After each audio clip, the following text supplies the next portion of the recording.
This program is powered by MNBD Research and Resource Foundation, initiated by Motilal Banarsidass Publishing House and Good Weather.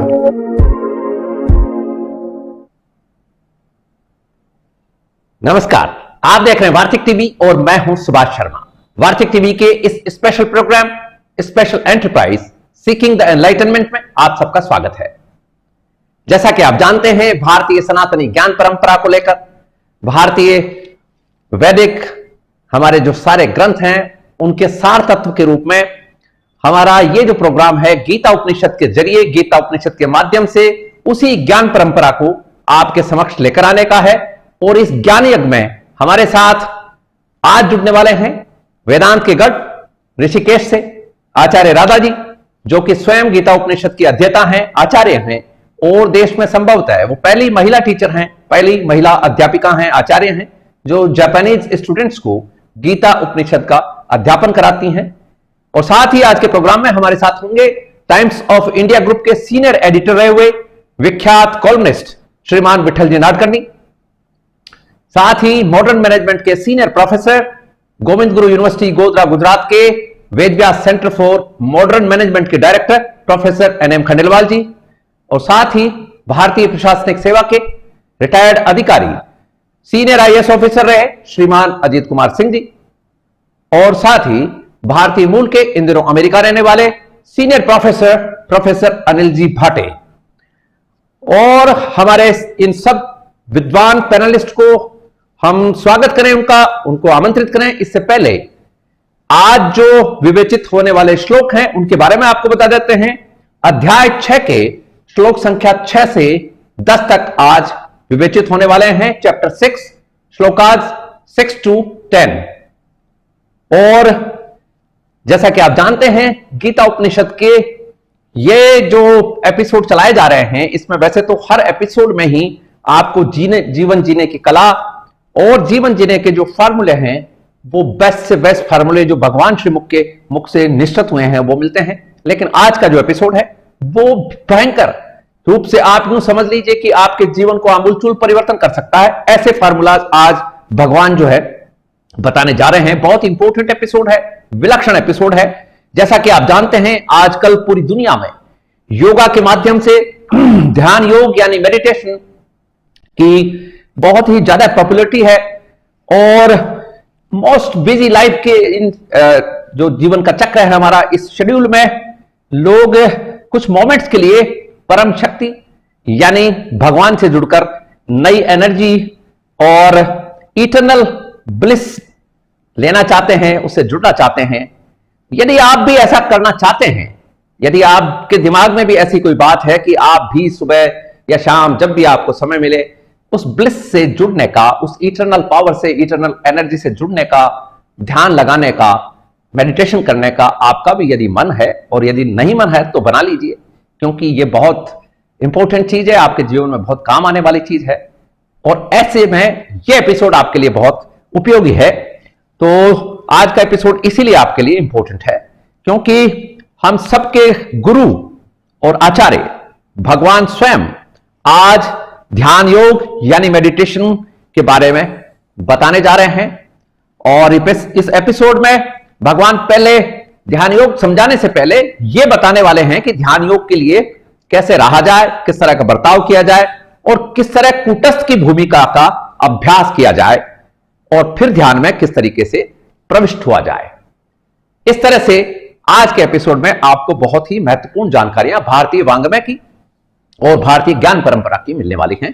तो चलिए करते हैं programme की शुरुआत, आगे बढ़ते हैं और हमारे एस्टीम्ड पैनलिस्ट का वेलकम करते हैं। Without further due now we would like to welcome our esteemed guests. हमारे साथ जुड़ चुके हैं आचार्य राधा जी, विठल जी नाडकर्नी, प्रोफेसर खंडेलवाल जी, श्रीमान अजीत कुमार सिंह जी और अनिल जी भाटे। आप सबका स्वागत है, नमस्कार, मोस्ट वेलकम। तो जैसा कि हमारे कार्यक्रम की परंपरा है, रवायत है, ट्रेडिशन है, आज विवेचित होने वाले श्लोक पहले हम उनका रिसाइटल कराते हैं। चैप्टर 6 के श्लोक संख्या 6 से 10 तक।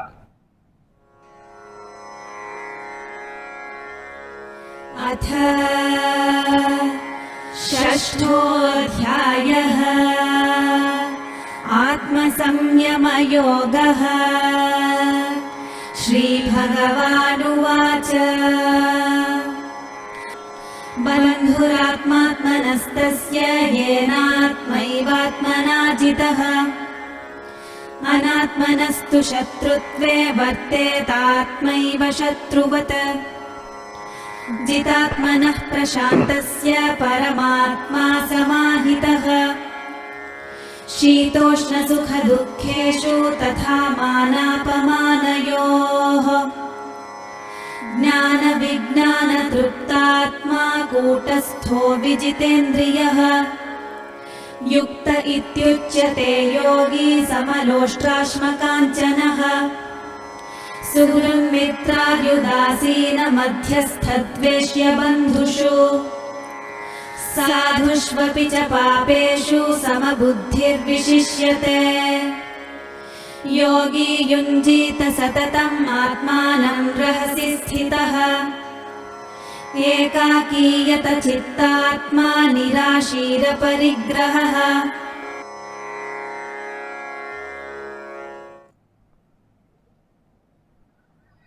तो कार्यक्रम की शुरुआत हो रही है और आचार्य राधा जी से आग्रह है। जी आचार्य जी, स्वागत है, नमस्कार। Hariom. Hariom.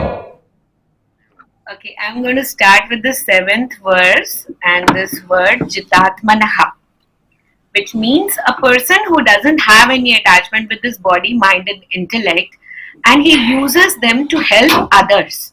Am I audible, Sharma? Loud and clear. Ji, loud and clear. Okay.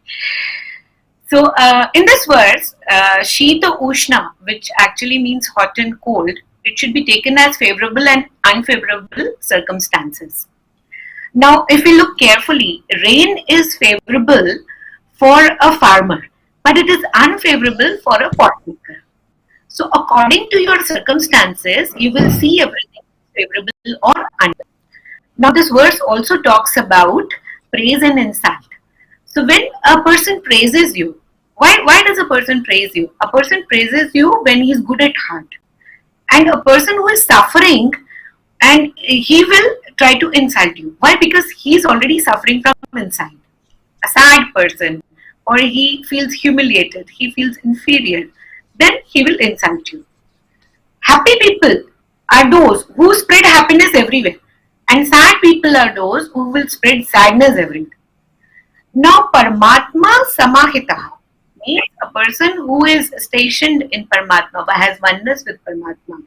He is not disturbed by any favorable or unfavorable circumstances around him, not happiness or sadness.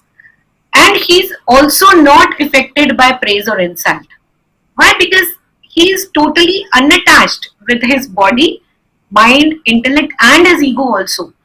He understands that who is getting praised or insulted would be not his himself, his self. It is the ego that will be praised or insulted by the other person's ego.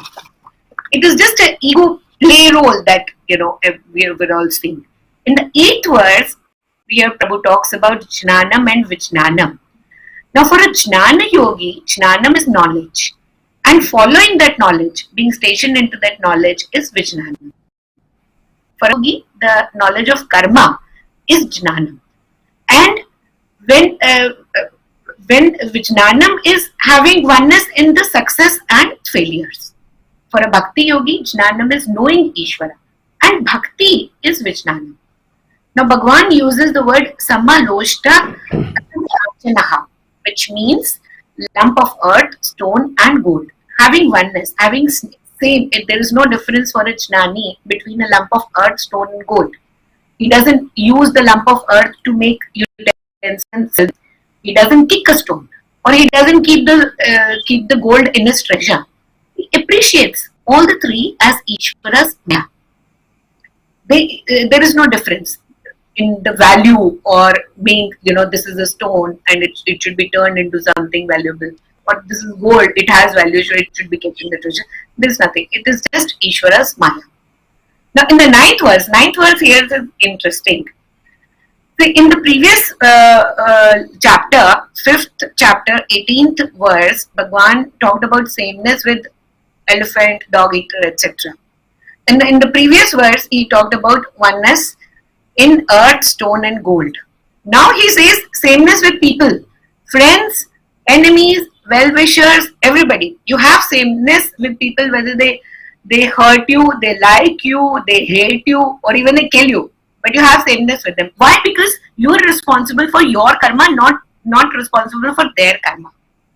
What happens when, see, if there are two statues of gold in front of you, one is of Lord Vishnu and other is of dog, what will you do?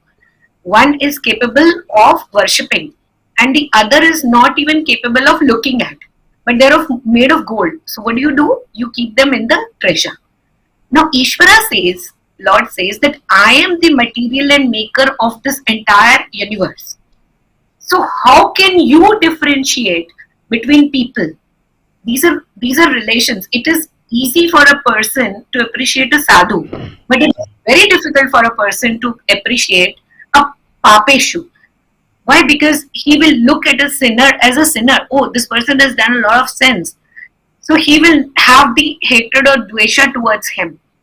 And to appreciate a sadhu, it is very easy because he will see him doing good karmas, he will see him being attached with Ishvara, doing things that are better for the society. So it is very easy for him. But now Bhagavan says that, don't judge people. Don't judge people through their behavior. But if you can have sameness with them, irrespective of their behavior, and empathizing with them. If a person has done papa, instead of hating, can you empathize with him? Can you just pray for that person? Can you pray that the person comes out of that papa yoni? Of the papas that he has done, and he doesn't move towards the papa yoni.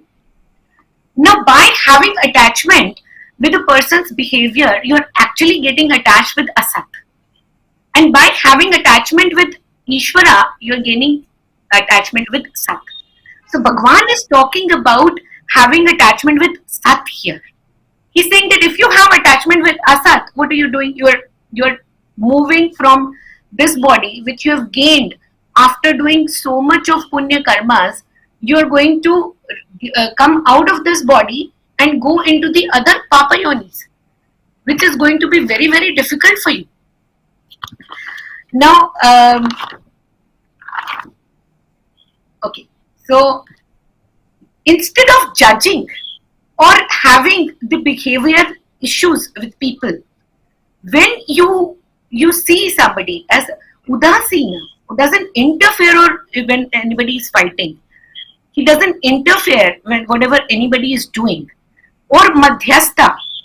Madhyastha is a person who tries to gain peace with people who are fighting. Now Bhagavan says he is equivalent, should remain equivalent in all these. When you try to have that seva bhavana of worshipping Ishvara for everybody who is doing, irrespective of whatever they are doing, whether they are doing papa or they are doing punya. But if you think good of them, because you see Ishvara in them. Now, how will you be able to see Ishvara in them? Only when you are able to see Ishvara in yourself. So, having oneness with your Atma will make you capable of seeing everybody as Ishvara. If you are not able to see your Atma, then you will not be able to see Atma which is present in everybody. Ishvara who is present as Atma in everybody. So, that comes only by Viveka. Now, having Viveka of seeing the behavioral issues of behavior of a person as Asat, the attachment of somebody, it is Asat.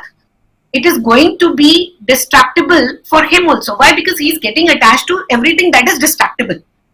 Now, if a person is getting attached to everything destructible, he is destroying himself.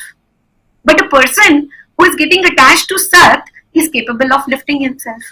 And that is what exactly this verse talks about when he talks about his vision, which is same for Punya Atmas, and it is same for the Papa Atmas. Right. तो अब चलते हैं हम नाडकर्णी साहब के पास. नाडकर्णी साहब, स्वागत है. नमस्कार. Namaskar. Very interesting perspective, Acharya ji.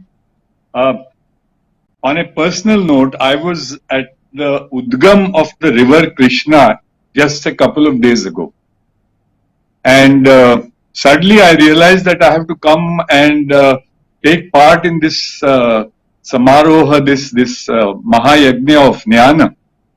And I said, what are the verses that we are going to take up?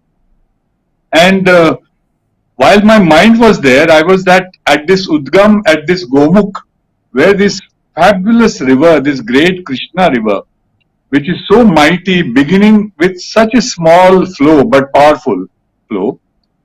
And it suddenly occurred to me, what we are discussing today is actually about change being the only constant.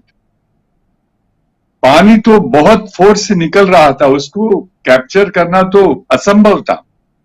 So what I did is I just took handfuls and drank that sweetness, realizing what the great Greek philosopher Heraclitus said, that you cannot step into the same river twice.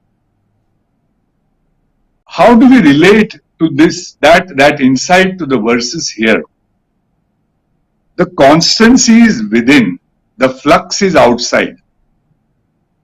But the principle of establishing a link between the flux and the constancy is what the Lord is telling you about samatvam, of being unaffected by positive or negative. It doesn't deny that we are humans, but it also gives you a crucial sort of insight that unhitch your sense of self-worth from other people's TRP ratings of your life drama.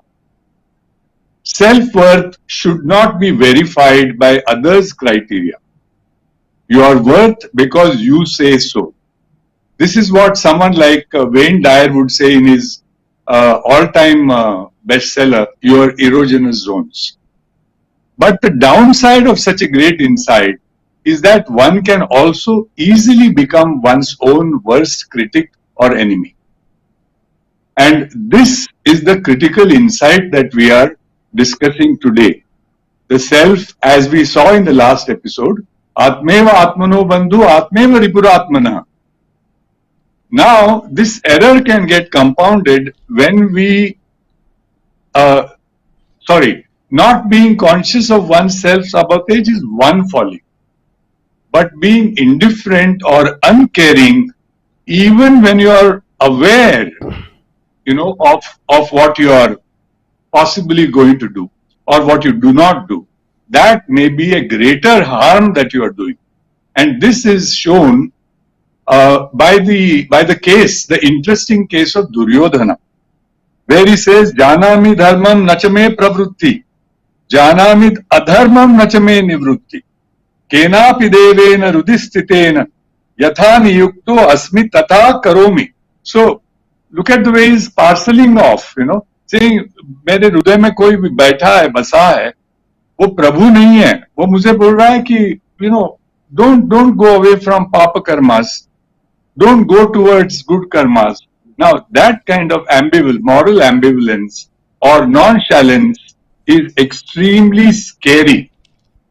And this is what smacks of what 20th century sociologists have spoken about as the banality of evil, to describe, totalitarian and other, political horrors of the 20th century.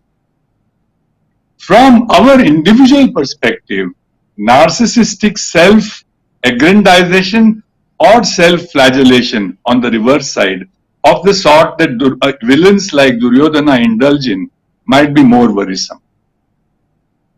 According to modern therapists, taking the insight of an ancient master like Sri Krishna focuses on taking responsibility for something in your life, which is the first step towards eliminating what would be self-blame.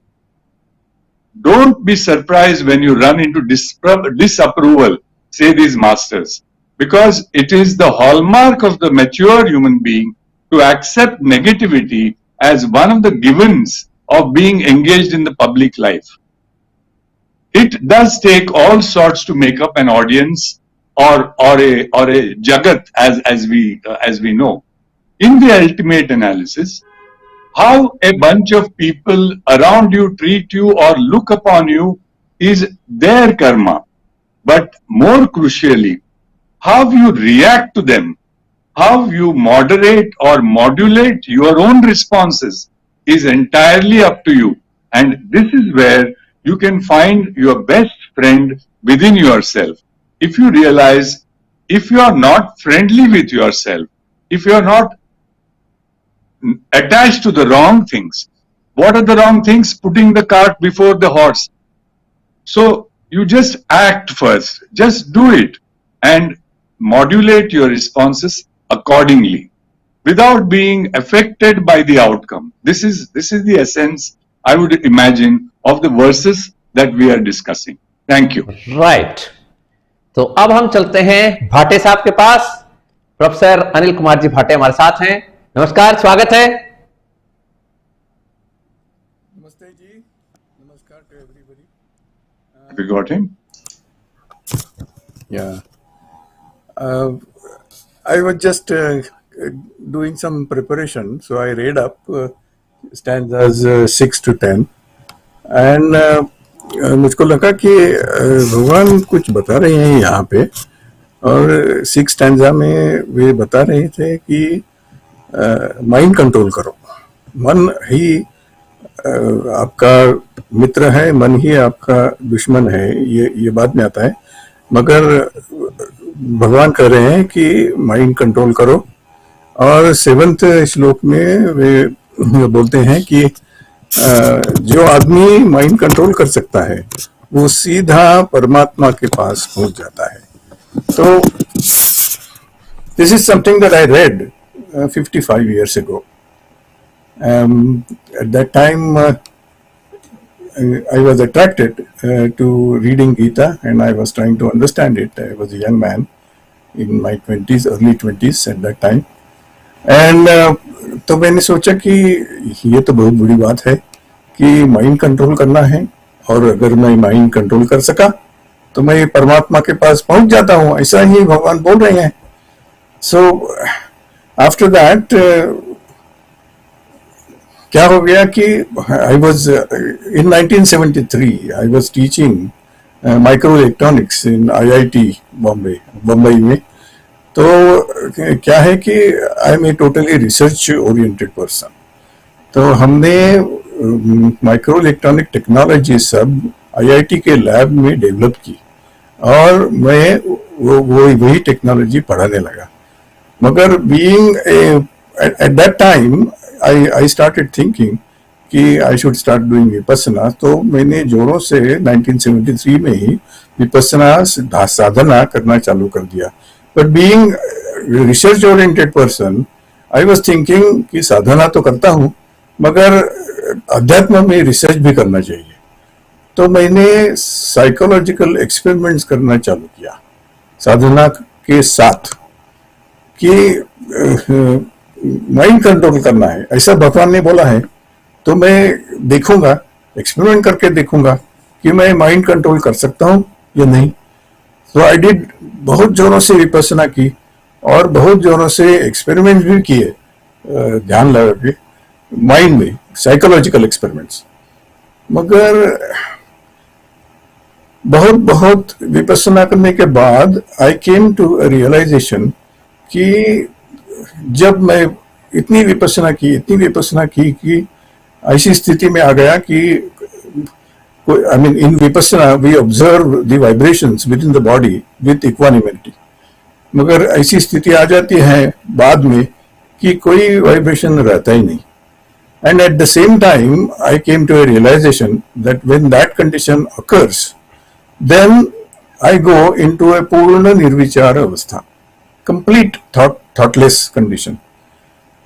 So शरीर और मन दोनों जुड़ के, जिसको हम mind body complex बोलते हैं. So I could separate myself from my mind body complex completely. और उस वो स्थिति आने के बाद समाधि की अवस्था आती है, वो भी मैंने अनुभव किया है. For many times I have separated myself from my own mind body complex and many times I have gone into samadhi. समाधि का अनुभव तो अलग है. उस समाधि में गए तो सूक्ष्म में जाते हैं, but that is a separate issue, so I will not mention that about that right now. मगर क्या है कि I've been doing for last 48 years all this vipassana sadhana and my experiments, psychological experiments along with that, जिसको मैं अध्यात्म में या spiritualical research बोलता हूँ. However, having done all that, I could not control my mind. This I must admit that कि बहुत जोरों से प्रयास किए, मगर माइंड कंट्रोल तो मेरे लिए तो असंभव हो गया. I can not do that. कोई बड़े योगी लोग होंगे जो माइंड कंट्रोल कर सकते होंगे शायद, मुझको मालूम नहीं, मगर मैं तो इतना प्रयत्न करने के बाद भी नहीं कर सका.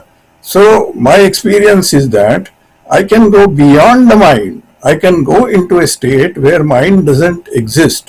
Normally, मेरा नाम अनिल कुमार भाटे है, तो नॉर्मल लाइफ में मैं आई एम समबडी. मैं अनिल कुमार भाटे नाम की व्यक्ति हूँ, ये तो है. मगर जब मैं ध्यान करता हूँ, समाधि में जाता हूँ, then I become nobody. वो it is a process of becoming and being there. I become nobody. और नोबडी होने के बाद मैं समाधि में जा सकता हूं, क्योंकि तब मैं मेरे अपने माइंड बॉडी कॉम्प्लेक्स से अलग हो सकता हूं. So this is been my experience and I just wanted to share it with you. Thank you. Right. तो प्रोफेसर खंडेलवाल साहब के पास चलते हैं. खंडेलवाल साहब, स्वागत है. नमस्कार. जय श्री कृष्णा साहब. जय श्री कृष्णा. वंदे कृष्णम जगत गुरु. जगत गुरु श्री कृष्ण जो हैं, अपने शिष्य अर्जुन को ज्ञान योग भी बता रहे हैं सांख्य मत के अनुसार. भक्ति योग का भी थोड़ा बहुत आचमन करा देते हैं बीच बीच में, ज्यादा विस्तार में वो बाद में जाएंगे. छठा अध्याय जो है ध्यान योग की तरफ जा रहा है, क्योंकि ध्यान योग ही इसका प्रमुख विषय है. तो सांख्य मार्ग से जो ज्ञान प्राप्त करते हैं वे भी परमात्मा को प्राप्त करते हैं, और श्री कृष्ण ने उनके लिए भी कह दिया है कि आपको भी जो है वो लोक कल्याणकारी कार्य एक कर्मयोगी बन के करने चाहिए. तो हमारे सन्यास मार्गियों के लिए बहुत बड़ा एक चैलेंज उन्होंने फेंका, क्योंकि सन्यास लेने के बाद तो कर्म सन्यास लेने की बात थी हमारे देश में. अद्वैत मत वाले कर्म सन्यास पर ही जोर देते रहे. तो उससे उन्होंने उनके लिए भी जो है लोक कल्याणकारी कार्य निष्काम भाव से करने का निर्देश दिया. और इसी प्रकार से जो टॉपिक 5वें श्लोक में चालू हुआ था कि भाई व्यक्ति जो है स्वयं का मित्र भी है और शत्रु भी है. अगर उसका मन उसके नियंत्रण में है तो वह उसका मित्र हो जाता है, और अगर मन उसका चंचल है, उस पर उसका नियंत्रण नहीं है, तो उसका वो शत्रु भी सिद्ध होता है. तो व्यक्ति अपना ही शत्रु है और अपना ही मित्र है. इसी बात को छठे श्लोक में उन्होंने आगे बताया है कि आत्मा पर जिसने विजय पा ली, मतलब जिसने सेल्फ कंट्रोल जो है वो अचीव कर लिया, और असत जो है नाशवान या मिथ्या जो जगत है और भौतिक जो ऑब्जेक्टिव्स हैं उनसे जिनको विरक्ति हो गई है, ऐसा व्यक्ति जो है उसका अपना मन जो है मित्र है उसका, वह स्वयं का मित्र बन जाता है. और अगर इसका अभाव है उसके जीवन में कि वो सेल्फ कंट्रोल या तो नहीं है उसको, या वो मिथ्या जो जगत है जिसके पदार्थ हैं उनमें आसक्ति है उसकी, तो वह अपना शत्रु सिद्ध हो जाता है, वो कई पाप कर्म भी कर बैठता है, उसका अपना पतन भी हो जाता है। आत्मा अपना मित्र है और अपना शत्रु है। 5वें श्लोक में जो बात उन्होंने कही थी, ये आधुनिक प्रबंध में जो हम सेल्फ रिलायंस की बात कर रहे हैं हमारे देश में इस समय, जो ये बात चल रही है कि आत्मनिर्भर बने, ये उसका बीज यहाँ श्री कृष्ण भगवान ने दिया है 5वें श्लोक में, और 6ठे में इसी को उन्होंने एलाबोरेट किया है। और आज कहीं भी किसी भी कंपनी का मैनेजमेंट है वो इसको इग्नोर नहीं कर सकता। आत्मनिर्भरता क्यों जरूरी है, उसके अनेक कारण है, बहुत उसमें विस्तार में जाया जा सकता है।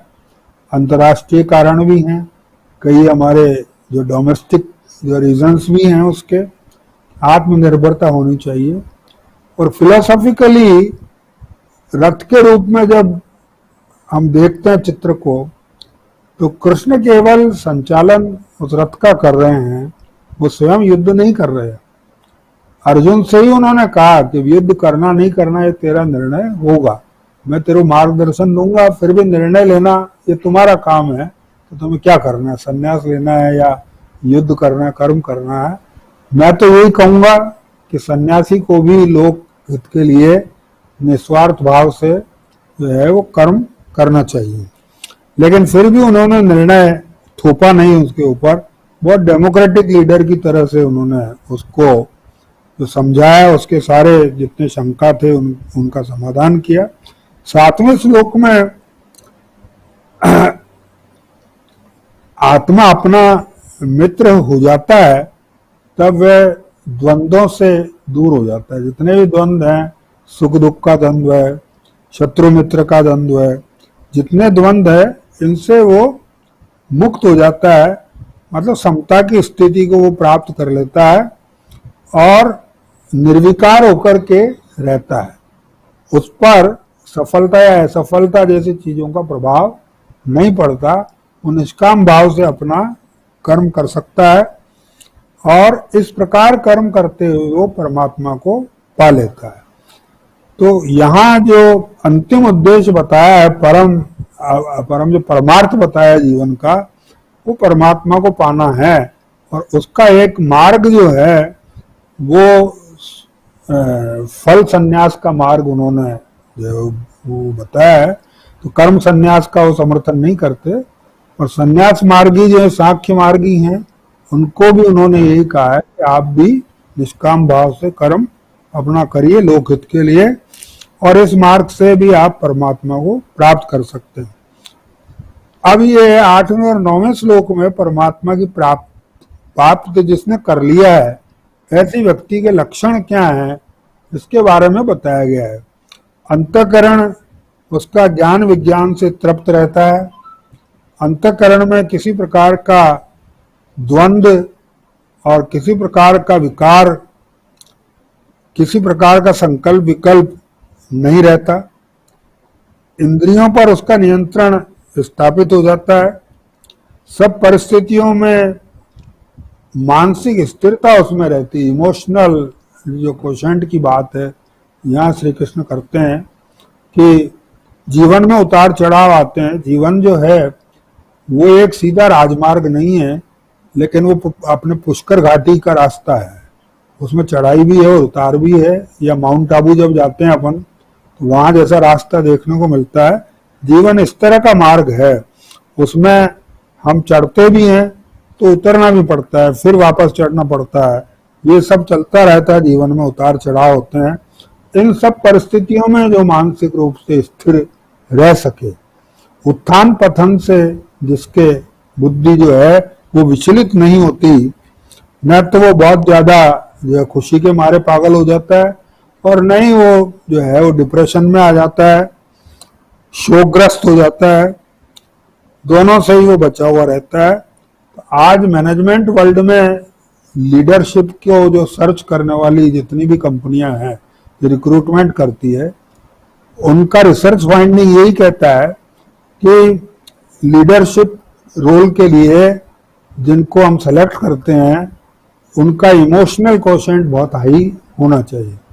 एंट्री लेवल पे तो जो नॉलेज कोशेंट है वो चलेगा, लेकिन बाद में उच्च पद अगर पाना है तो उसके लिए उनमें इमोशनल कोशेंट और एथिकल कंडक्ट ये दोनों बहुत जरूरी है। इसके बिना, और उन्होंने एक बहुत अच्छा जिसका हम गौरव ले सकते हैं, ये तथ्य भी रिसर्च के आधार पर उजागर किया है कि इंडिया का के जो लोग हैं उनके पास इमोशनल कोशेंट बहुत अच्छा है। यही कारण है कि बड़ी बड़ी जो विदेशी कंपनियां, मल्टीनेशनल कंपनियां हैं, वो टॉप पोजीशन के लिए इंडियंस को पसंद मतलब करती है। ये मैनेजमेंट के जो ट्रेनीज हैं, विद्यार्थी हैं, और एडमिनिस्ट्रेशन की जो ट्रेनिंग लेते हैं, उन सब के लिए 8वां और 9वां श्लोक जो है बड़ा महत्वपूर्ण है कि अच्छे व्यक्ति ही नहीं पर अच्छे लीडर आप कैसे बन सकते हैं, इसके लिए क्या क्या गुण आप में होने चाहिए। इसके बाद आगे कहा गया है कि व्यक्ति में समबुद्धि होनी चाहिए, मिट्टी और सोने को एक समझे। ये एक एक्सट्रीम एग्जाम्पल है, लेकिन यहाँ कहने का तात्पर्य ये है कि वह व्यक्ति जो है सोना देख करके भी उसकी नीयत खराब नहीं होनी चाहिए, उसको वो मिट्टी के रूप में ही देखे, मिट्टी में और सोने में वो कोई अंतर न करे।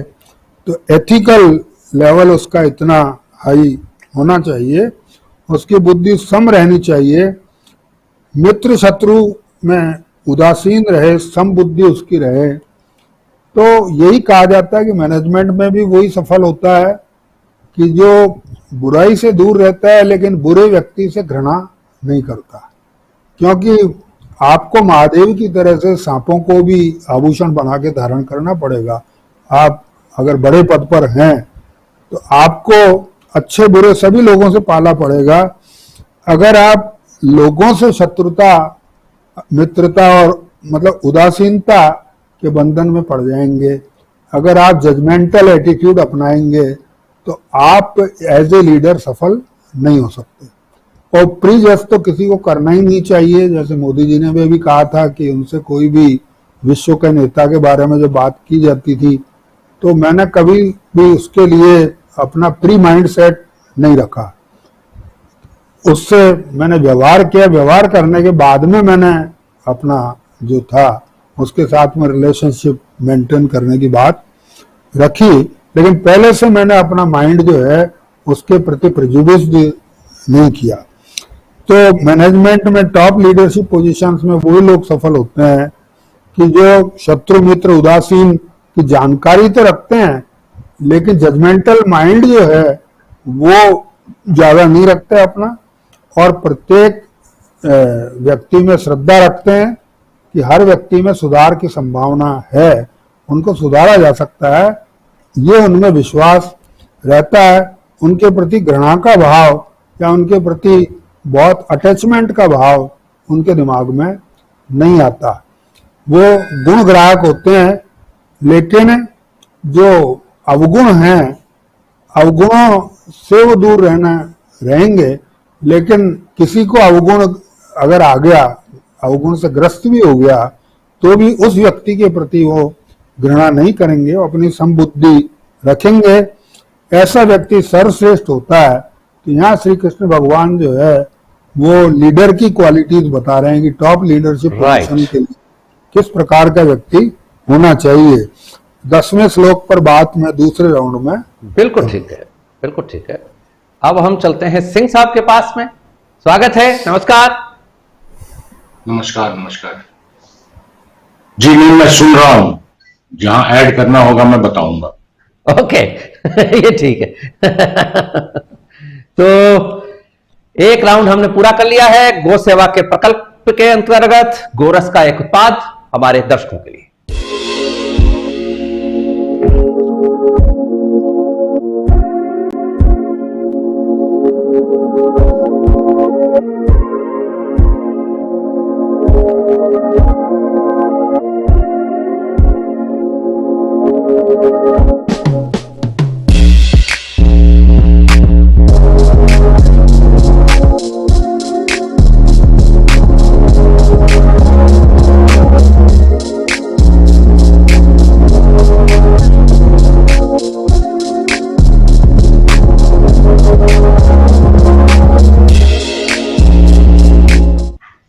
Welcome back. तो दूसरे राउंड की तरफ चल रहे हैं और आज प्रोफेसर बलराम सिंह साहब के यहाँ वैसे तो निजी मामला है लेकिन पारिवारिक उनके यहाँ वैवाहिक आयोजन है, उसमें वो व्यस्त हैं। और रामनाथ जी झा साहब का भी मैसेज आया कि अगले संडे को मैं जरूर रहूंगा और दो बार में वो यात्रा में चल रहे हैं, तो ये हमारे दर्शकों के लिए सूचना है। और अब हम वापस से उसी क्रम से आगे बढ़ते हैं। आचार्य जी जी, okay, now the 10th verse here, Bhagwan is talking about yoga. Here the meaning of yoga should be taken as yoga chitta vritti nirodha. I think the whole world knows about it. But when we're talking about quieten fluctuations of your mind and have a unity with consciousness, when you're talking, now a lot of things are there about yoga. And yoga chitti vritti nirodha तो बहुत बड़ा, इतना बड़ा philosophy है that you know people are writing books on it, they're trying to control their mind, they're doing things कि मुझे ये नहीं सोचना, मुझे वो सोचना है, मुझे यहाँ से ध्यान हटा करके इसमें लगाना है, सब कुछ हटा दो, मुझे सिर्फ यही सोचना। Listen, you cannot do that, okay? First of all, we need to understand where are you removing your mind from and where are you trying to bring it. If you say that I am going to remove my mind from samsara and I am going to station it with Ishvara, now see, that is not possible practically. We need to understand when you're trying to remove your mind off from samsara, it means that your mind will not stop thinking of samsara.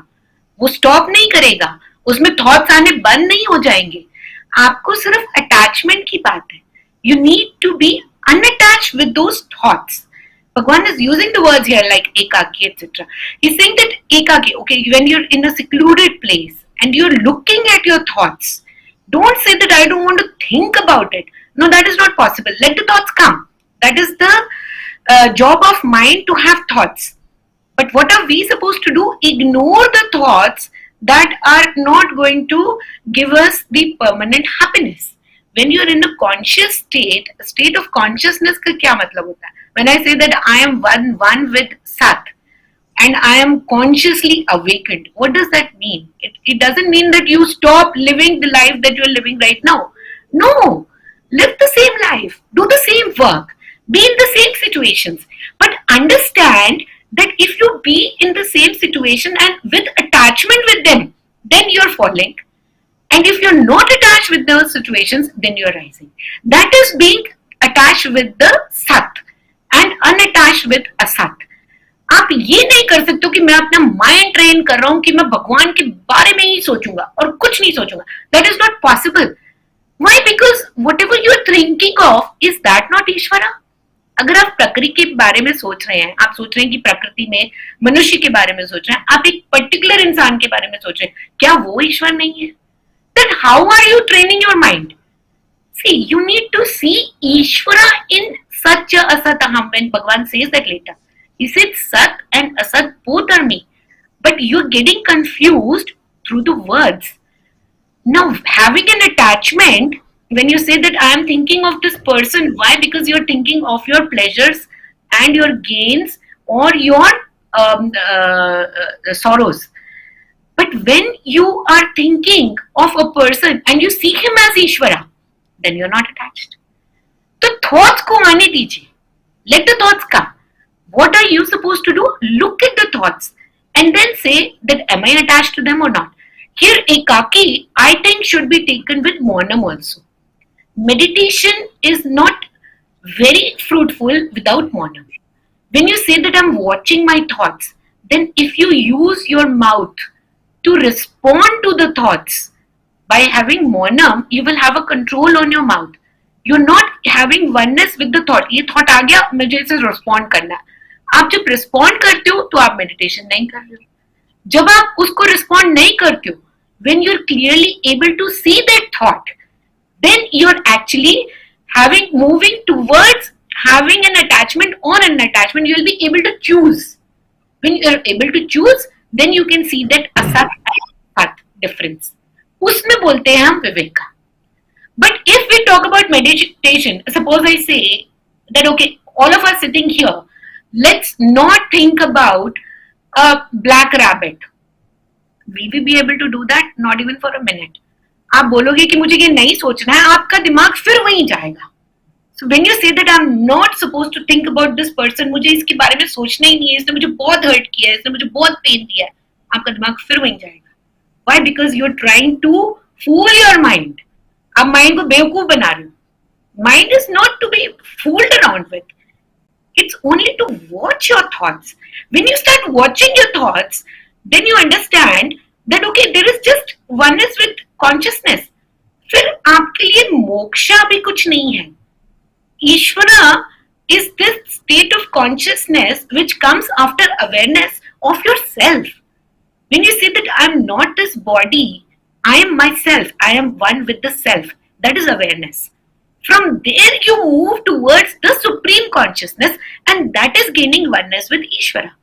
लेकिन जब तक आप इसमें do's and don'ts के बीच में रहेंगे, आप बोलेंगे मुझे इसके बारे में सोचना है, मुझे इससे दूर रहना है, मुझे अपने माइंड को ट्रेन करना है, मुझे अपने माइंड को ट्रेन करके यहाँ तक पहुंचना है, मुझे यहाँ तक गिरना है, मुझे यहाँ तक मिल करके जाना है. Nothing is going to happen. Okay, let's be practical. Mind is going to be the same. Mind का job है thoughts को आना, लाएगा वो thoughts. आपको क्या करना है? Respond करना है या नहीं करना. When that comes, that is yoga's chitta vritti nirodha. That is when you gain the state of consciousness that yes, am I supposed to respond to this thought or am I not supposed to respond to this thought? The thought will come. Black monkey is also Ishvara and Shivalinga is also Ishvara. But when you try to see that okay, when you try to choose that I'm going to be one with the Shivalinga, लेकिन black monkey के बारे में तो मुझे सोचना ही नहीं है, तब आप गिरते जाएंगे. Then it is not a meditation state for you. You will never be in the state of meditation. Watching your thoughts is what we call meditation. Not running away from that samsara. आपने बोला कि मैं हिमालय में जाकर के meditate करूंगा, मैं सबको छोड़ छाड़ करके जा रहा हूं, आपको वहां पर भी चैन नहीं मिलेगा. It is not possible. Why? You can remain in the same place and have a control on your mind by understanding that I don't have to be one with my thoughts. Yat chitatma. When a sadhaka should consciously keep his inner self away from the worldly pleasures and comforts. When you say that, okay, I'm okay with the comforts, I'm okay without the comforts also. So Bhagavan is using these words. He's using the words like ekaki, yat chitatmana. He's also using the word aparigraha. आपने कोई चीज लेकर के संभाल ली, बस दिमाग उसके अंदर ही घुसा रहेगा. When you keep something and you know the value of it, then your mind will be engrossed into it. So a person, when he says that I'm going to renounce everything, मैं कुछ रखना ही नहीं चाहता हूँ अपने पास ताकि मेरा mind उससे दूर रहे. That is aparigraha. So we need to see here that you will not be able to remove your mind from certain thoughts to certain thoughts. No. See Ishvara's presence everywhere. I am because Ishvara is. This is awareness. Who is Ishvara? He is Satchit Ananda. Satyam Jnanam Anantam Brahman. The state of total consciousness. I am going to reach that through yoga. What is yoga? Understanding and seeing my thoughts is yoga. So you no need to run anywhere. Sit down wherever you are. वहीं पर ही बैठ जाओ, उसी कुर्सी पर बैठ जाओ, उसी जगह पर बैठ जाओ. And just watch your thoughts. Just think before you speak. That is called chitta vritti nirodha. इसमें कोई rocket science तो है ही नहीं. Right.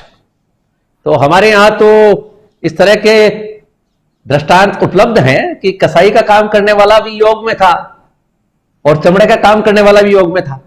उनको तो कोई और ऑक्यूपेशन करने की या श्रेष्ठ कर्म करने की जरूरत नहीं पड़ी और उनके पास बड़े बड़े ज्ञानियों को भेजा गया कि ज्ञान लेना है तो वहां जाइए. तो हमारे यहाँ इस तरह के दृष्टांत आते हैं. जो आप जहां इशारा कर रहे हैं वो बिल्कुल बात है कि जहां आप हैं, जिस भी कर्म में आप संलग्न है, वही कर्म में आप अपना ध्यान रखिए, अपने थॉट्स को कंट्रोल रखिए, थॉट्स के ऊपर काम करिए. बेसिक बात ये कहना चाह रही हैं आप. बिल्कुल सही. तो आगे चलते हैं और नाडकर्णी साहब के पास चलते हैं. जी नाडकर्णी साहब. Thank you. Very, very interesting conversation going on. To add to the dilemma posed by Duryodhana's ambivalence, Lord Krishna would argue against such a proposition by saying that we are often fooled by consciousness.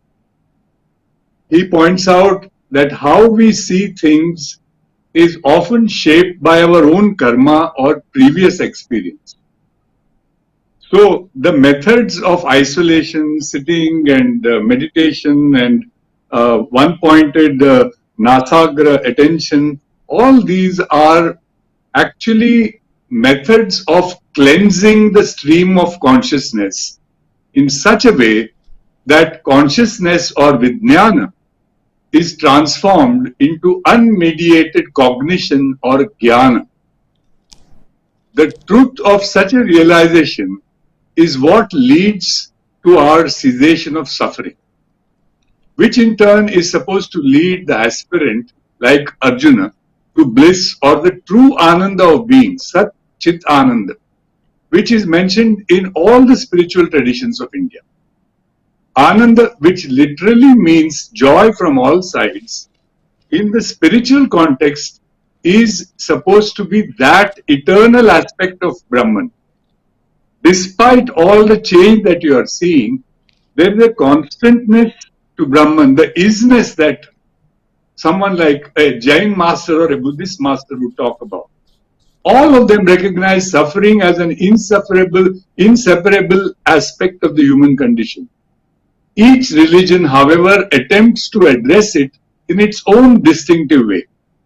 Whatever their means, the goal of all our great religious traditions is singularly the same, namely to secure a release from this cycle of suffering and release, disease and attachment and suffering.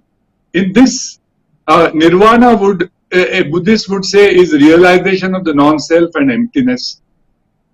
A Hindu philosopher, on the other hand, would see it as the union of or the realization of the identity of the Atman with the Paramatman, depending on the tradition of philosophy that one follows. Furthermore, nirvana, which literally means without wind, defines that state of consciousness that is firmly radiant and undisturbed like a flame sheltered from the wind. Rather than a void or an absence of all activity, therefore, the Lord would say, nirvana connotes a presence or a positive state of quietude or stilling. For as the Gita says elsewhere, those who are happy within themselves, enjoying the delight within, illuminated by the inner light, such yogis are united with the Brahman and are liberated from material exigencies and existence. In the final analysis, whether you characterize it positively or in negative terms, nirvana can be described as the ultimate state of consciousness or being. This can even be likened to a railway terminus, if you like, with several trains leading to it. You are supposed to be enlightened when you disembark at your journey's end. तो जब आप ये उलझन से निकलते हैं बाहर, despite being subjected to it, that is the samatva vritti that is being taught to us through various subtle means of seeing how to get out of this flux of life. So this is the goal of all our great religious traditions.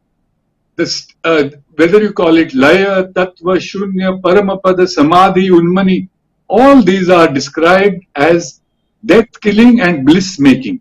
Mrityugna cha sukhopayam, or of a supreme happy state, Brahma Ananda Karana Param. To reach that state of bliss, then is the goal of the steps that are going to be laid out to his dear disciple by the Lord himself in the 6th chapter. And these will include even the quality of your seat, the kushagra or the mrugarjina or whatever, but the goal is liberation. Thank you. Right. तो भाटे साहब कुछ कहना चाहेंगे क्या? हाँ, मैं तो सुन रहा हूँ, ये सब फिलॉसफी है, वो अच्छी ही है, but being a very practical person, मुझको क्या लगता है कि ये तो सुन लिया सब, फिलॉसफी तो अच्छे है, जान लिया, अंडरस्टैंडिंग भी हो गया, मगर there is a difference between understanding the philosophy and actual practical experience. तो इसीलिए because I am a totally research minded person, technology में रिसर्च किया और फिर अध्यात्म में भी रिसर्च करता हूँ। तो it is only the research or the practical side of the whole philosophy that appears more important, at least to my mind, because I am a practical person. So what I found is that जब मैं अपने mind body complex से बाहर निकलता हूँ तो मैं एक चीज कर सकता हूँ. This has I have tried many times over the years, I have done it many times. क्या है कि अपने ही माइंड बॉडी कॉम्प्लेक्स को हम एक प्रयोगशाला बना सकते हैं, like treating it like a lab, और उसमें उस लैब में हम प्रयोग कर सकते हैं, एक्सपेरिमेंट्स कर सकते हैं, psychological experiments. And this is something that I found over the years possible, and I have been actually doing it. Now actually there is a lot of information that I gathered doing such experiments. इतना है कि मैं spiritual research के बारे में एक lab manual भी लिख सकता हूँ, you know, describing different experiments and what I found in those experiments as a result, etc., etc. So you know, my perspective is more practical, more research oriented, and that's what I do in my अध्यात्म साधना तो करता हूँ, वो तो छोड़ी नहीं है, मगर उसके साथ में मैं अध्यात्म में रिसर्च भी करता हूँ.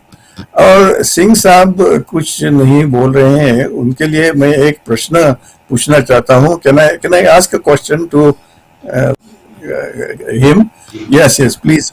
सिंह साहब, आप तो बड़े सीनियर आईएएस ऑफिसर रहे हैं, you understand administration very well, उसमें आप टॉप लेवल पे पहुंचे हुए हैं. इसलिए एक प्रश्न मैं आपसे करना चाहता हूं जो मेरे मन में बार बार आता है कि क्या है कि भगवद गीता तो मालूम पड़ गई, उसमें मालूम हो गया कि भगवान कृष्ण ने अर्जुन को बोला कि युद्ध करो, ठीक है, अर्जुन ने युद्ध किया, मगर प्रश्न ये उठता है कि अगर अर्जुन ने युद्ध नहीं किया होता, उसके अलावा उसने अगर सत्याग्रह किया होता, तो क्या वो सफल हो जाता? यही मेरा प्रश्न है. And because you are an expert in administration, Khandelwal ji is an expert in management, and you are also, Singh ji be also an expert in administration. तो इस बात का, इस प्रश्न का उत्तर आप मुझको दे दीजिए. आपने सही जगह सवाल किया है सही जगह सवाल किया आपने सत्याग्रह को लेकर. अभी देखना आप सिंह साहब जो बोलेंगे.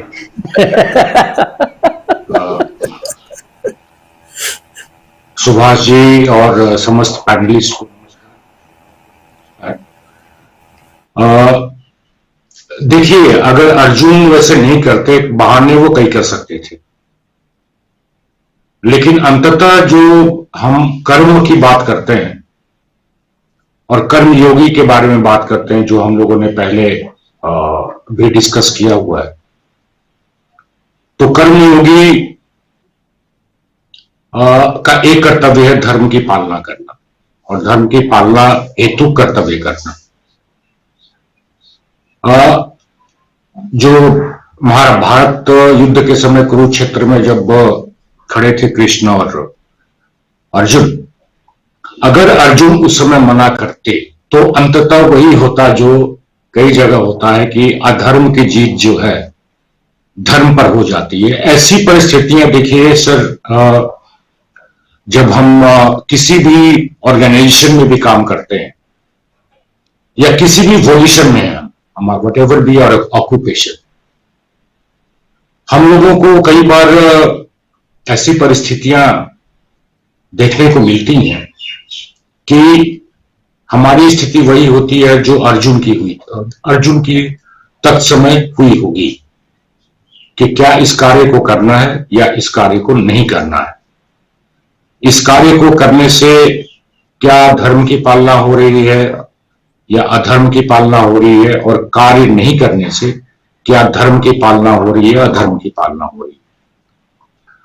और किसी और मौके पे मैं ऐसी परिस्थितियां जो मेरे सामने आई हुई हैं और हमने जो भी निर्णय लिया है, कभी चर्चा हम करेंगे उसके लिए, लेकिन मेरे हिसाब से एक कर्मयोगी को अर्जुन ने अंततः जो किया कृष्ण जी के उपदेश के बाद वही करना चाहिए था, और अगर कृष्ण वैसा ना करते तो शायद भारतवर्ष का इतिहास कुछ और ही होता। धन्यवाद। सत्याग्रह के बारे में आपके क्या विचार हैं? देखिए, सत्याग्रह की जहां तक बात है, हम लोग कई चीज जो है सो जो इतिहास हमारा लिखा गया है पिछले 70 सालों में, कम से कम सत्याग्रह को हम एक पर्टिकुलर एक ह्यूमन एंटिटी या एक पॉलिटिकल मूवमेंट के बीच में एक जो टूल था, ये उस तरह से इसको देखते हैं। गांधी जी के संदर्भ में, खासकर गांधी जी के संदर्भ में हम ये भी बात करते हैं सत्य और अहिंसा की। अब देखिए सर, सत्य, हिंसा, सत्याग्रह वगैरह जो हैं, ये कोई 19th सेंचुरी की और 18th सेंचुरी की और 20th सेंचुरी के कंसेप्ट्स दूसरों के लिए होंगे, लेकिन सनातनियों के लिए तो ये तो मतलब हजारों साल पुराने कंसेप्ट्स हैं। अब उस पर अब डिपेंड करता कि अर्जुन जी किस तरह के सत्याग्रह करते। अभी 2 दिन पहले आप लोगों ने काले कपड़ों में भी सत्याग्रह देखा है, और पिछले महीने में भी कुछ सत्याग्रह आपने देखा है हिंदुस्तान की पॉलिटिक्स में। तो अर्जुन जी किस तरह की सत्याग्रह करते, ये मुझे तो नहीं लगता है कि कोई धार्मिक सत्याग्रह करने की स्थिति में वो थे। कुछ करते तो अंततः गड़बड़ी करते, इन द सेंस की जब आप अपने कर्तव्य की पालना नहीं कर रहे हो तो वो एक तरह से गड़बड़ी है। तो उनके पास ज्यादा सत्याग्रह करने के ऑप्शंस थे नहीं, जैसे कि हम फिलहाल देख रहे हैं जो सत्याग्रह हो रहे हैं और लोगों के मन में बिल्कुल नहीं बैठ रहा है, वही होता। राइट। नाडकर्णी साहब कुछ कहना चाह रहे हैं? If I may add, I think this is not a debate about ways and means. If you look at the kind of conduct which is at the root of the conflict, is the way they have treated Draupadi. Now, would you think that such an action can be addressed by Satyagraha? That is one question. And look at the response that Bhima gives. He takes out that arm. This is not Bibhatsa karma. This is because those in power have lost sight of the fact that they ought not to indulge in behaviors that are going to lead to literal collapse and anarchy. This is not a question of, bleating with placards in front of colonial masters. Absolutely not. This is taking the Khatwanga as Durga does and severing the head of Mahishasura. This is why Arjuna is asked to pray to Durge Durgata Bhari Tujavina Samsari अनाथ नाथ है अम्बे करुणा विस्तारी। अभी ये करुणा का विस्तार किसने करना है? उसी को ही करना है, क्योंकि ये अधम और अधर्मी खड़े हैं। So we should not glamorize people, as there is a tendency in the 20th century to glamorize pure villainy as practiced by Karna, for example. As a misguided or socially unjust formulation में गिरे हुए हैं, उनको oppressive वर्ण संस्था ने ये किया है. But look at Arjuna's behavior when it concerns Urvashi, for example, when it concerns Draupadi, for example. So what we are seeing is a paradigm of action from which there is no escape. If you see a rape is going on against the will of someone, you have to take the Gandiva and you have to cut off that fellow's arm. It is as simple as that. There you cannot say that I am going to look at the footnote number in 302 or whatever. This is my personal view. Because if the if the social order is not preserved by these kind of laws, then human beings are going to be completely eaten up by the law of the jungle, where might is right, or Matsyanaya, or whatever you call it. So if you are looking at alternative ways of being, where even the smallest man can expect justice, then you have to follow the hard path of Nishkamya Karma, even if it involves slaughter of the Akshohinis. And that is the message the Lord is giving. He says that there is no option. You cannot go away and live in peace away from Kurukshetra. You have to stand and fight. Because he says, from whence has this feeble-mindedness come to you? This Klaipya, he even uses such, mortifying terms. Whereas this, eunuchness has come upon you, you who are a tiger among men should not be vacillating at this moment. This is my humble submission. Thank you. जी, तो असल बात ये है, जी आचार्य जी. If we look at it from a practical view, if Bhishma Pitama would have just said that, I am going to revolt against this because this is not right. For once, I am going to say that this is not right. वो अगर सिर्फ वो धृतराष्ट्र के लिए भी revolt करते, तो शायद महाभारत नहीं होता. We wouldn't have seen the slaughter of so many people. If he would have just used one tool against one person. But this happened because of the rigidness of everybody, and who practically वो नहीं देख रहे हैं, but they are actually using the escape route. They all use the escape route. Nobody was ready to face the adharma as adharma. कोई भी नहीं face करना चाहता था. So this mass slaughter of Mahabharata that we have seen is not because everybody's input of adharma and into it. Karna got killed because he supported Duryodhana, who was an adharmi. So ये support करना किसी को, and by provoking him to do whatever he is doing, I think that is not right in any way. Right. Okay. तो असल बात जो भाटे साहब. नहीं, आप please finish whatever you are saying. I want to make another point. मैं ये कहना चाह रहा हूं, असल में जो भाटे साहब का इशारा है, वो जो मैं समझ पाया हूं वो ये है कि अंग्रेजों के साथ मिलकर यदि ये जो अहिंसा और सत्याग्रह के साथ में जो भी कुछ हुआ और आज जो हम भोग रहे हैं, देख रहे हैं, श्री कृष्ण यदि चाहते तो असल बात यह है कि जरासंध की मृत्यु के बाद में मंडलेश्वर जो राजा थे, उनमें द्वारिका जो थी वो सर्वोत्तम हो चुकी थी, और द्वारिका के पास में उस वक्त महामंडलेश्वर की उपाधि भी आ चुकी थी. उनकी जो एंसेलरी थी वो बहुत सारे छोटे छोटे राज्य थे. यदि द्वारिका चाहती और हस्तिनापुर पे सीधे अटैक कर देती और पांडवों को गद्दी दिलवा देती, तो बात दूसरी हो जाती. फिर ये जो बात है जो भारत में भी चल रही है ना, वो ऐसी ही बात होती, क्योंकि पांडवों को और पांडवों के साथ लगे हुए लोगों को कष्ट नहीं होना पड़ता, और जब तक कष्ट नहीं होता है तब तक वो बात आजादी की और सब चीजों की इंपोर्टेंस समझ में नहीं आती है कि हमें क्या चाहिए था, असल में क्या हमारा मोटिव था, कहां आज आ चुके हैं. श्री कृष्ण चाहते तो एकदम से ये काम करके दे सकते थे, क्योंकि एक बार ऐसा उदाहरण हस्तिनापुर के साथ बलराम जी ने करके दिखा दिया था, और हस्तिनापुर कांप गया था जब बलराम जी आए थे, और उन्होंने फिर समझौता किया बलराम जी से. यदि वो चाहते तो हस्तिनापुर को एक सेकंड भी नहीं लगती, वो घुटने टिका देते, और दुर्योधन भी सामने नहीं आता. दुर्योधन तो एक तरह की याचना लेके गया कि आपकी सेना मेरे को दे दो, तो सेना तो उसको मिल गई. यदि वो सारा उपक्रम, उनके उद्योग उनके साथ होता पांडवों के, तो 1 मिनट का ही काम था, बाकी तो इतना प्रयास करने की जरूरत नहीं थी.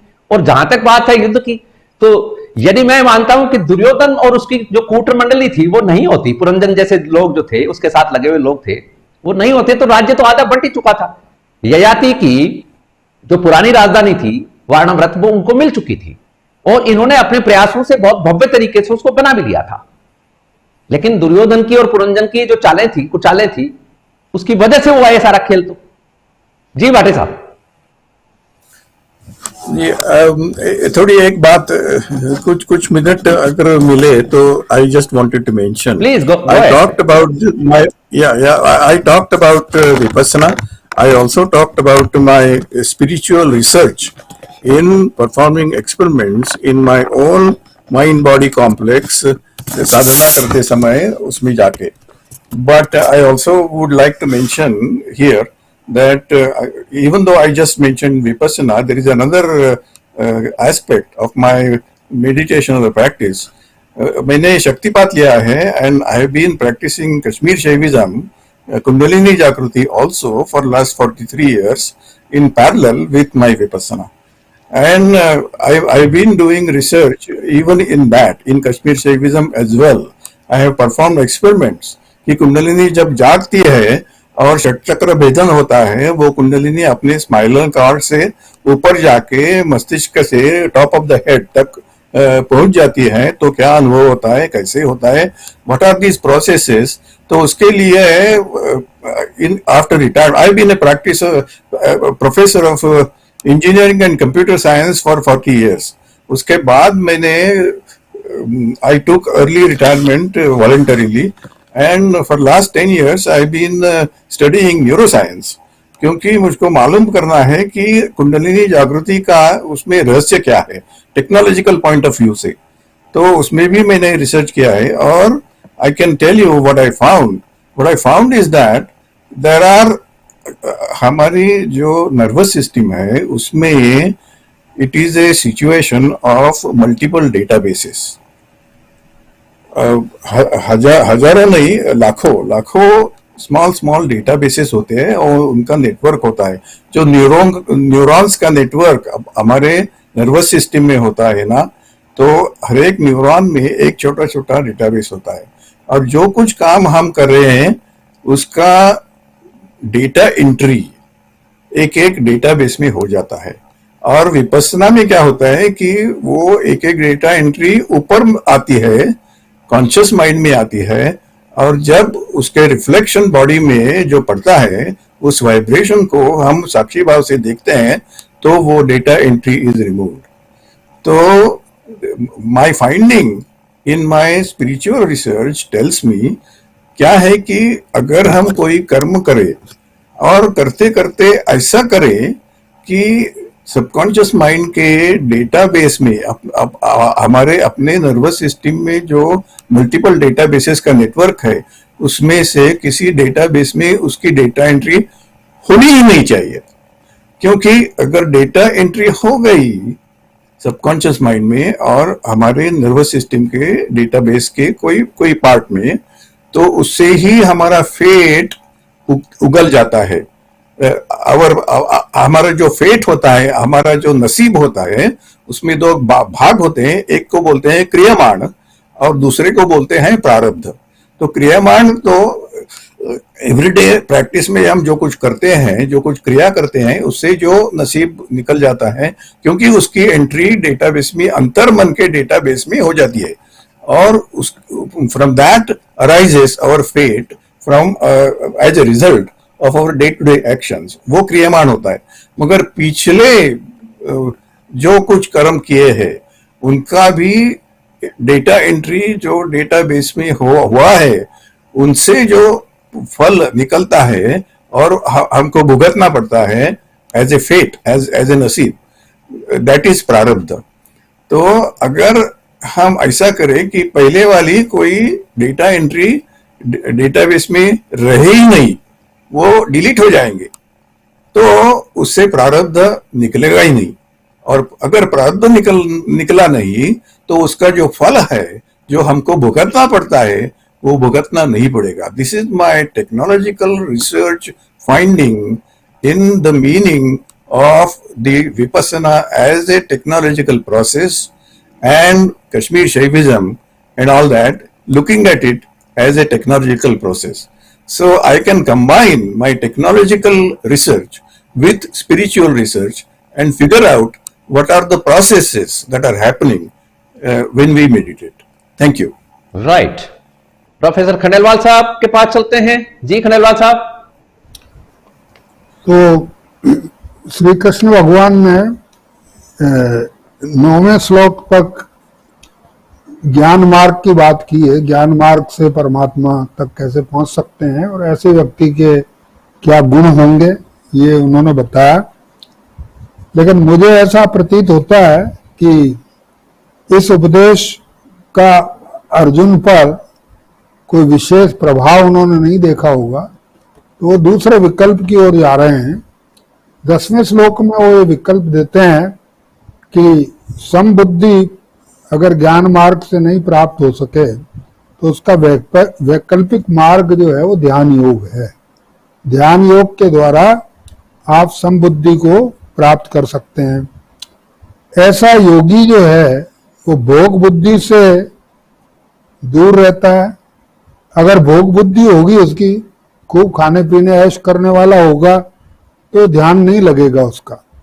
इसी प्रकार से संसारी वस्तुओं के संग्रह में या परिग्रह में लगा हुआ है तो उसको भी ध्यान नहीं लगेगा, क्योंकि उस जब ध्यान लगाने बैठेगा तो या तो खाने पीने की चीजों का ध्यान आएगा उसको, या फिर जो चीजें उसने एकत्रित कर रखी है या करने की सोच रहा है उसका ध्यान आएगा।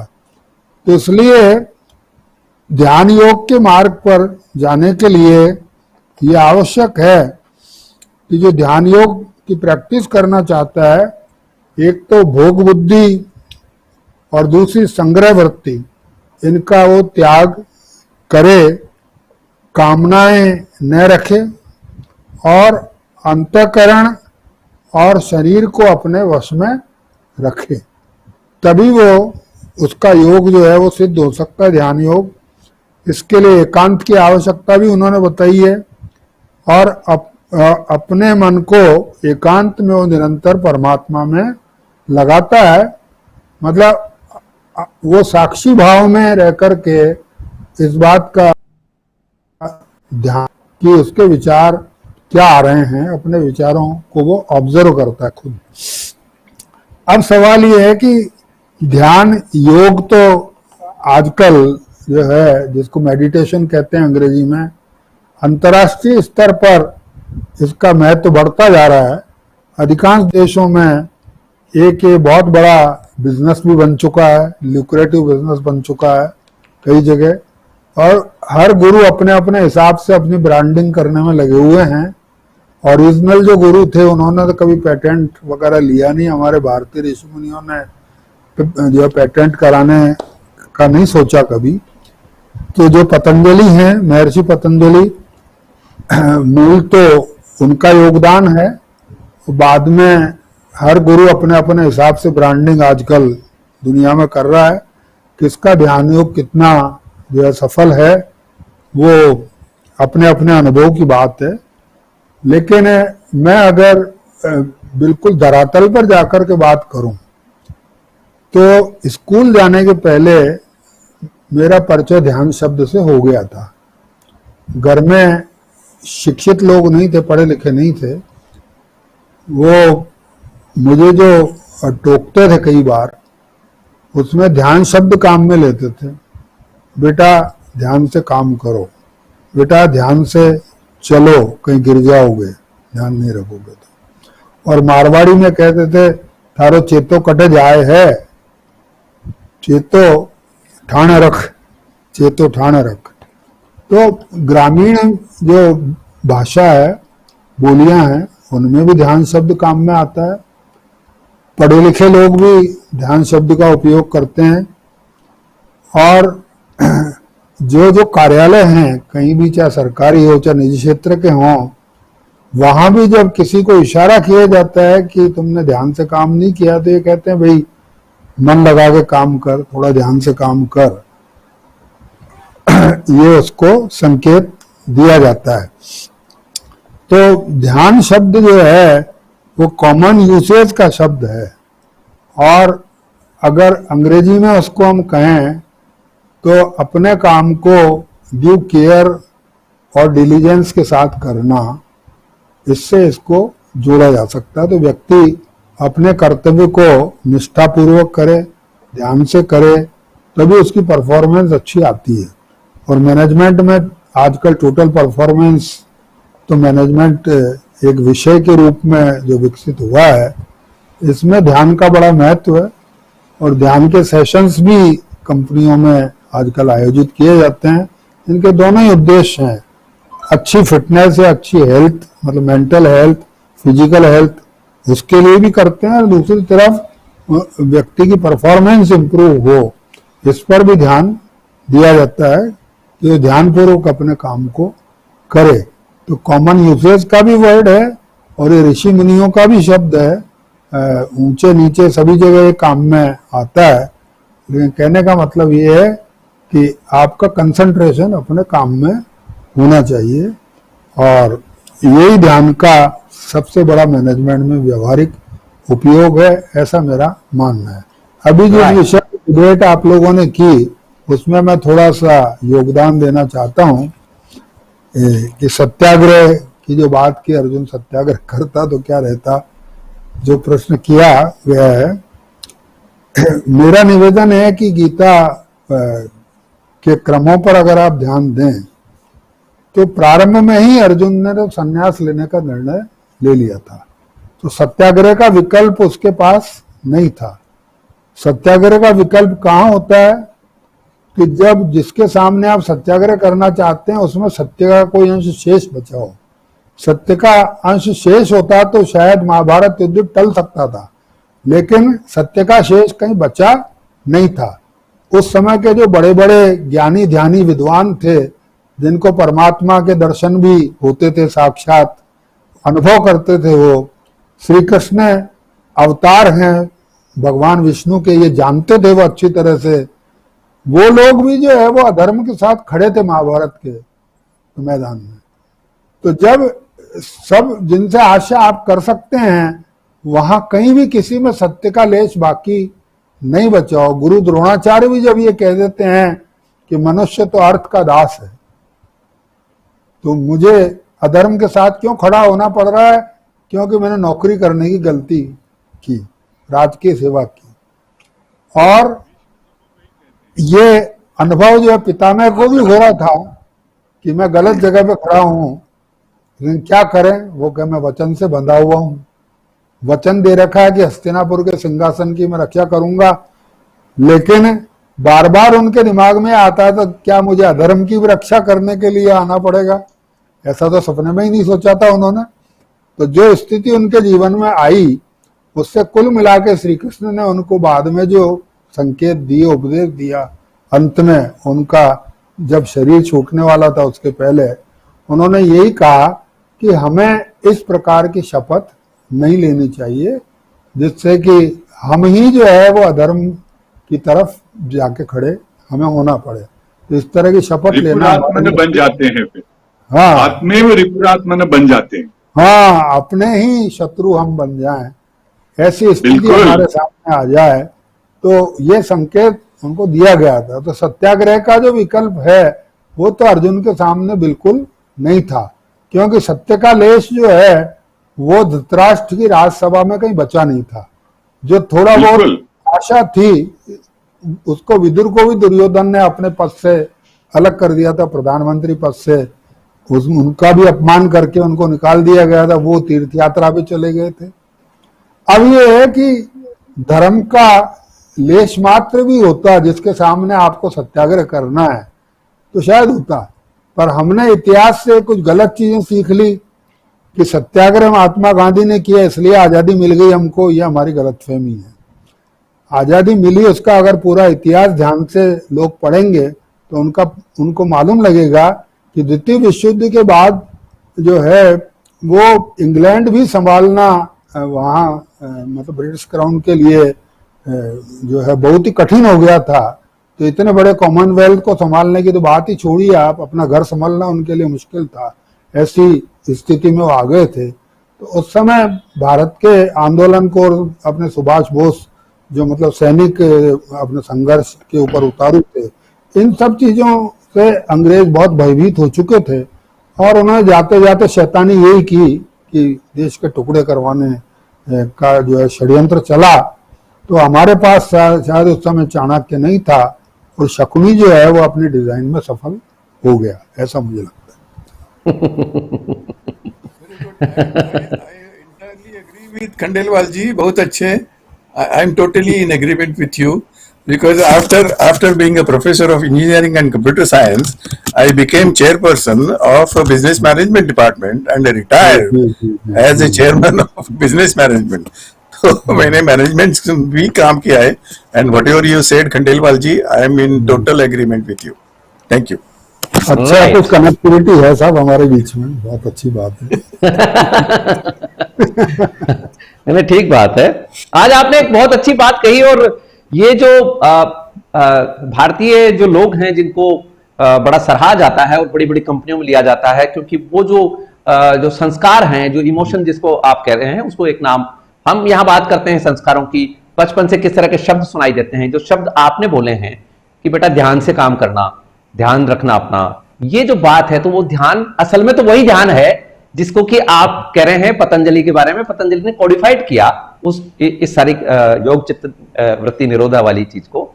असल में तो बहुत पहले से ही है, टाइम इमोमोरियल से ये भगवान के यहीं से आया हुआ है. और इसको बाद के आचार्यों ने भी कहा है, और इसमें बृहस्पति का नाम भी आता है और इसके बाद फिर पतंजलि का नाम आता है. जैसे व्याकरण के बारे में हमारे बहुत सारे विद्वान हैं जो पाणिनि को लेकर बात कहते हैं, बट व्याकरण तो शुरू से ही थी, ब्रह्मा जी के समय से ही व्याकरण थी. और वो व्याकरण फिर कोडिफाइड हुई है. असल में तो जैसे लेखक के नाम से कोई पुस्तक हो जाए, लेकिन वो जो ज्ञान है वो उस लेखक का नहीं है. असल बात ये है इसमें. तो ये बात आपने जोरदार कही. और चित्त ठाणे जो आपने मारवाड़ी का शब्द इस्तेमाल किया है, ये भी आप देख लीजिए वहीं से आ रहा है. हाँ, ये पतंजलि योग ही है कि चित्त को ठिकाने पे रखो, अपना जो चित्त है इसको ठिकाने पे रखो. यही वही चित्त वृत्ति निरोधा ही है. आप देखिए कि कहां हम जी नाटकर्णी साहब जी आप आगे देखेंगे कि it's a particular way of meditation that we are talking in these verses. Surajhe subikshe nirupadrave, where there is rule of law, where there is no beating up of sadhus. ऐसी जगह चूज करो बोलते हैं वो. You know, and when the royal house itself is bent upon selfishness and evil, then you cannot get that kind of good governance that we talk about today. Then even a Parshuram has to take a parachute. असल में महाभारत में एक किस्सा आता है. वैसे time ज्यादा हो रहा है, मैं ज्यादा समय नहीं लूंगा. महाभारत में किस्सा यह है कि जब युधिष्ठिर को युवराज बना दिया जाता है, क्राउन प्रिंस बना दिया जाता है, तो युधिष्ठिर एक बार नगर का दौरा करने के लिए निकलते हैं. और वहां रात को होता क्या है कि एक जुआ घर और जुआ घर के बगल में शराब घर चल रहा था, जो कि इलीगल था. असल में आज की भाषा में उसको इलीगल कह सकते हैं. वहां पर भी वो इलीगल ही था, क्योंकि उसको राज की तरफ से कोई परमिशन नहीं थी. और युधिष्ठिर की वहां मौजूदगी में वहां एक बवाल हुआ, झगड़ा हुआ, और बहुत सारे लोग उसमें पिटाई उटाई हुई. और आजकल जैसे देखने में आ जाता है ना, कई जगह गुंडागर्दी हो जाती है, वो ऐसा सीन वहां बना. तो युधिष्ठिर ने नगर कोतवाल को तलब किया और नगर कोतवाल से पूछा कि भाई ये क्या हो रहा है. तो उन्होंने कहा साहब ये चंडू खाना है, ये रोज का ही काम है यहाँ. बोले तुम क्या करते हो? बोले साहब मेरे को ऊपर से परमिशन नहीं है, इसके कोई खिलाफ में कार्रवाई नहीं कर सकता. तो बोले किसकी परमिशन होनी चाहिए? बोले राज्यसभा से मेरे को परमिशन नहीं है, और मेरे को तो कह रखा कि भाई इसको ऐसे ही चलने दो. तो उन्होंने पूछा इसके पास कोई राज आज्ञा है? तो जवाब मिला कि नहीं है. दूसरे दिन राज्यसभा में धृतराष्ट्र के सामने जो युधिष्ठिर का भाषण है वो पढ़ने लायक भाषण है. और आज भी जो राजनीतिज्ञों को और आज भी दंडाधिकारियों को उस भाषण को पढ़ना चाहिए कि किस तरह से रेगुलराइजेशन होना चाहिए चीजों का. ये युधिष्ठिर ने उस जमाने में बात रखी थी.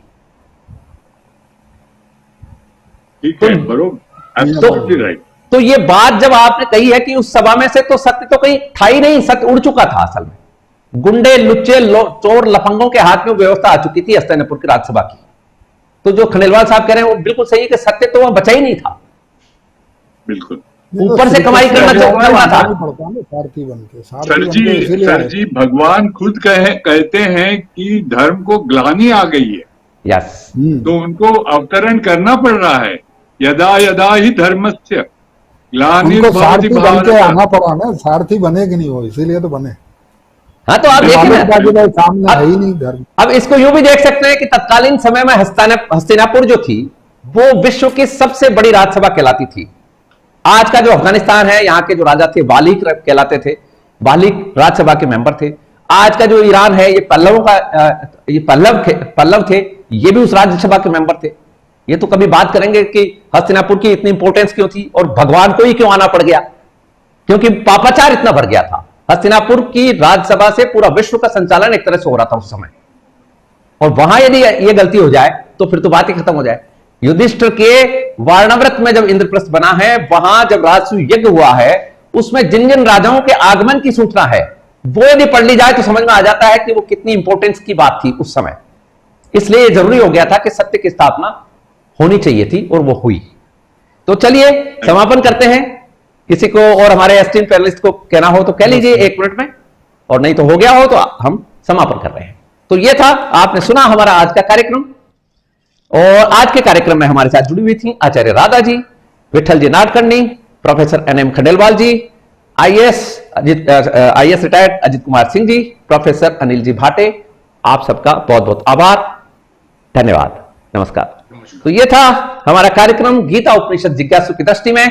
आपसे आग्रह है कि सनातनी परंपरा की इस ज्ञान परंपरा के यज्ञ में आपको केवल इतना भर करना है कि आपको ये कार्यक्रम कैसे लगते हैं हमारे, इसके लिए आप कमेंट के जरिए हमें अवगत करा सकते हैं।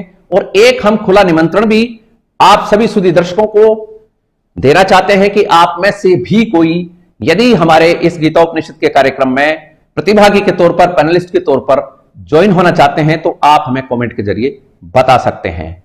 तो ये था आज का हमारा कार्यक्रम, आपने हमें ज्वाइन किया, इसके लिए आपका बहुत बहुत आभार, धन्यवाद। I wish you good luck, success and happiness. Thank you so much.